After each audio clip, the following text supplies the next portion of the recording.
દર્શક મિત્રો, આપ જોઈ રહ્યા છો વાયન ન્યૂઝ. હવે જોઈએ અગત્યના સમાચાર. એમએસ યુનિવર્સિટી ખાતે જીસીએએસ પોર્ટલ ઉપર ઓનલાઈન ફોર્મ ભરવાની પ્રક્રિયા ચાલુ. હાલ એમએસયુમાં ડોક્યુમેન્ટ્સ વેરિફિકેશન માટે વિદ્યાર્થીઓને 2 વાર બોલાવતા હાલાકી સમસ્યાનું સત્વરે નિરાકરણ લાવવા યુનિવર્સિટી હેડ ઓફિસ ખાતે આઈજીએસજીના વિદ્યાર્થી યુનિવર્સિટીના રજિસ્ટ્રારને રજૂઆત કરી. એમએસ યુનિવર્સિટી ખાતે હાલ પ્રથમ વર્ષમાં પ્રવેશ માટેની ઓનલાઈન કામગીરી ચાલી રહી છે. પ્રવેશ પ્રક્રિયા દરમિયાન ડોક્યુમેન્ટ્સ વેરિફિકેશન માટે ફેકલ્ટીના સત્તાધીશો વિદ્યાર્થીઓને 2 વાર બોલાવતા હોઈ હાલાકી વેઠવી પડી રહી છે. સત્વરે આ સમસ્યાનું નિરાકરણ લાવવા એસઓજીના વિદ્યાર્થી નેતા પંકજ જયસ્વાલની આગેવાની હેઠળ વિદ્યાર્થીઓ સૂત્રોચ્ચાર સાથે યુનિવર્સિટીના રજિસ્ટ્રાર ડોક્ટર કે.એમ. ચુડાસમાને આવેદનપત્ર આપી રજૂઆત સાથે માંગ કરી હતી કે ફેકલ્ટીના સત્તાધીશો ડોક્યુમેન્ટ્સ વેરિફિકેશન માટે 2 વાર બોલાવતા હોવાથી વિદ્યાર્થીઓને હાલાકી વેઠવી પડે તેવી સ્થિતિ સર્જાઈ છે, જેથી વિદ્યાર્થીઓને એક વખત યુનિવર્સિટીમાં આવવું પડે એવી માંગ કરી હતી. ઓલ ગુજરાત સ્ટુડન્ટ યુનિયન એજીઆઈસીયુના કાર્યકર્તાઓ દ્વારા આજરોજ યુનિવર્સિટી હેડ ઓફિસ ખાતે જે રજૂઆત છે તે કરવામાં આવી છે. જે રીતે જીકાસના પોર્ટલ પર વિદ્યાર્થીઓને જે પડતી સમસ્યાઓ છે તેનો સામનો કરવો પડી રહ્યો છે. હું વાત કરીશ કે જીકાસના પોર્ટલ પર સૌથી પહેલાં તો જ્યારે વિદ્યાર્થીઓ રજિસ્ટ્રેશન કરે છે ત્યારે જે યુનિવર્સિટી ચોઇસ છે તે નથી થતી, સાથે સાથે કોર્સ સિલેક્શન છે તે થતું નથી. આ કોમન ઇસ્યુ આવે છે. બીજી એક વાત કહું, એક મહત્વપૂર્ણની વાત, કે આ વખત વિદ્યાર્થીઓને યુનિવર્સિટી કેમ્પસ ખાતે 2 વાર જે ડોક્યુમેન્ટ વેરિફિકેશન છે તે કરવા માટે બોલાવવામાં આવી રહ્યું છે, તે તદ્દન ખોટું છે. જ્યારે ભારત સરકાર ડિજિટલ ઇન્ડિયાની વાત કરતી હોય તો ડિજિટલ ઇન્ડિયાની હેઠળ આ જે ડોક્યુમેન્ટ વેરિફિકેશન છે તે ડિજિટલ કેમ ના થઈ શકે તે અમને સમજાતું નથી. વારંવાર વિદ્યાર્થીઓને કેમ્પસમાં બોલાવવામાં આવી રહ્યું છે.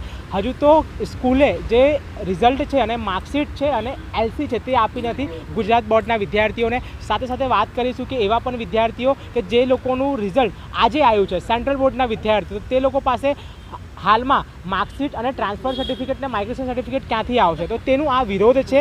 વિદ્યાર્થીઓને ફક્ત એક જ વાર ડિજિટલ વાત કરીશું ડોક્યુમેન્ટ વેરિફિકેશન માટે અહીં બોલાવવામાં આવે તેવી અમારી માંગ છે. વડોદરા શહેરના વિદ્યાર્થીઓ તો આવી જશે, પણ બહાર ગામના વિદ્યાર્થીઓ અને અન્ય રાજ્યના વિદ્યાર્થીઓ ક્યાંથી આવશે? તેની માટે આ રજૂઆત છે અમે કરી છે, અને જ્યાં સુધી આના ઉપર સમાધાન નહીં આવે ત્યાં સુધી અમારું આંદોલન છે તે ચાલુ રહેશે.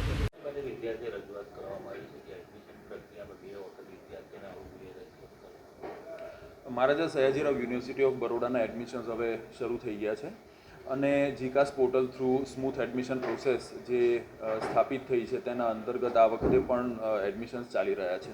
વિદ્યાર્થીઓનો કન્સર્ન એ હતો કે વિદ્યાર્થીઓએ યુનિવર્સિટીની અંદર વધારે ધક્કા ખાવા ન પડે, તો એની રજૂઆત લઈને આજે વિદ્યાર્થીઓ આવ્યા હતા. જીકાસ પોર્ટલની ફોર્માલિટીઝ એવી છે કે જ્યારે કોઈ પણ વિદ્યાર્થીએ અપ્લાય કરવું હોય તો ગુજરાતની અથવા ગુજરાત બહારની કોઈ પણ જગ્યાએથી વિદ્યાર્થી આવતા હોય તેમણે સિંગલ ફોર્મ ભરી અને અક્રોસ ગુજરાતની અંદર એડમિશન માટે અરજી કરી શકાય છે.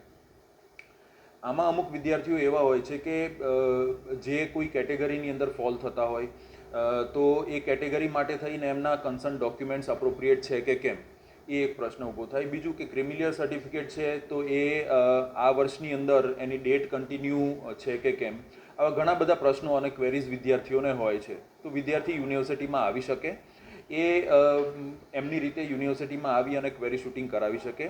આને કોઈ ફરજ નથી, પણ ક્વેરી શૂટિંગ એટલા માટે છે કે ફોર્મ ભરવાની અંદર કોઈ ચૂક ન રહી જાય. બીજું કે જ્યારે વિદ્યાર્થીઓ ગુજરાત બહારથી આવતા હોય છે અથવા જૂના વિદ્યાર્થીઓ જે છે એમને વચ્ચે ગેપ હોય તો એની અંદર જો કોઈ એફિડેવિટ્સ અથવા ડિક્લેરેશન કરવાના થતા હોય, એની માહિતી જોતી હોય તો વિદ્યાર્થીઓ આવી શકે છે. એટલે આજેની જે રજૂઆત વિદ્યાર્થીઓની છે એ હતી કે 2 વખત વિદ્યાર્થીઓએ ન આવવું પડે.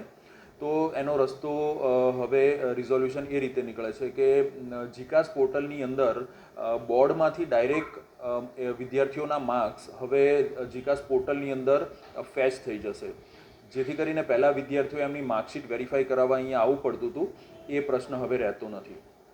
એટલે વિદ્યાર્થીઓની જે ચિંતા હતી એનું રિઝોલ્યુશન આવી ગયું છે.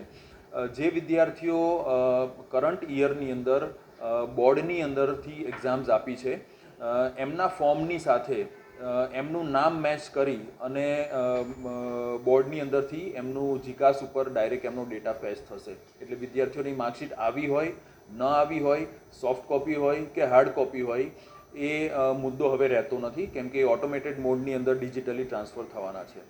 એટલે વિદ્યાર્થીઓએ હવે એ વેરીફાઈ કરાવવા માટે યુનિવર્સિટીમાં આવવાનું રહેતું નથી. તો that is a resolution of today's request which students are making. બીજો પ્રશ્ન એ છે કે જે કેટેગરીના વિદ્યાર્થીઓ છે એ વિદ્યાર્થીઓને એમના તમામ ડોક્યુમેન્ટ્સ વેરીફાઈ કરાવવા માટે, જેથી કરીને ફાઇનલ ફોર્મ અને મેરિટ લિસ્ટની અંદર આવતા એ લોકો ચૂકી ન જાય, એ વેરીફાઈ કરાવવા માટે યુનિવર્સિટીની અંદર આવવાનું રહેશે.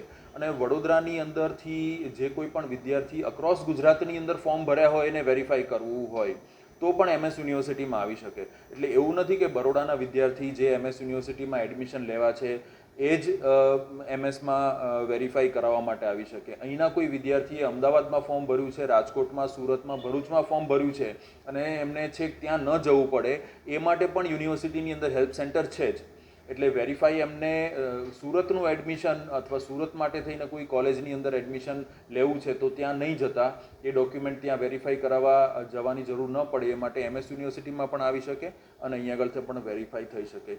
એટલે આ એક સરળ પ્રક્રિયા સિંગલ વિન્ડો ઓપરેશન વિદ્યાર્થીઓના હિતની અંદર ગોઠવણ કરેલી છે અને એની અંદર વિદ્યાર્થીઓને કોઈ જ તકલીફ પડે એવું હવે છે નહીં. જે એમની રજૂઆત હતી એનું રિઝોલ્યુશન પણ બહુ ઇઝીલી આવી ગયું છે કે ડેટા ફેચ ઓટોમેટિક થઈ જાય, જેથી કરી અને વિદ્યાર્થીઓએ વધારે વખત ધક્કા ખાવા ન પડે.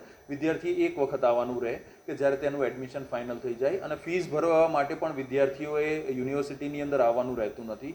એ યુનિવર્સિટીના જ પોર્ટલમાંથી જે લિંક છે એના ઉપરથી એ ભરી શકે છે. એટલે વિદ્યાર્થી ઘરે બેસીને ફીસ ભરે, ઘરે બેસીને ફોર્મ ભરે. એક વખત કેમ્પસની અંદર આવવું જરૂરી એટલે પણ છે કે ક્યાં ભણવાના છે એ જગ્યા જોવી જોઈએ, અને one time visiting a university is not a big deal. એટલે આની અંદર વિદ્યાર્થી અને યુનિવર્સિટી સાથે રહી અને જે કંઈ પણ રસ્તા કાઢવાના છે તે કાઢે છે. અને આજે પણ આ બહુ સારી બાબત છે કે ઓટોમેટેડ મોડની અંદર ડેટા ફેચ થવાના કારણે વિદ્યાર્થીઓએ આવવાનું થતું હતું તેની અંદરથી હવે આવવાનું રહેતું નથી. Subscribe now and press the bell icon. Never miss an update.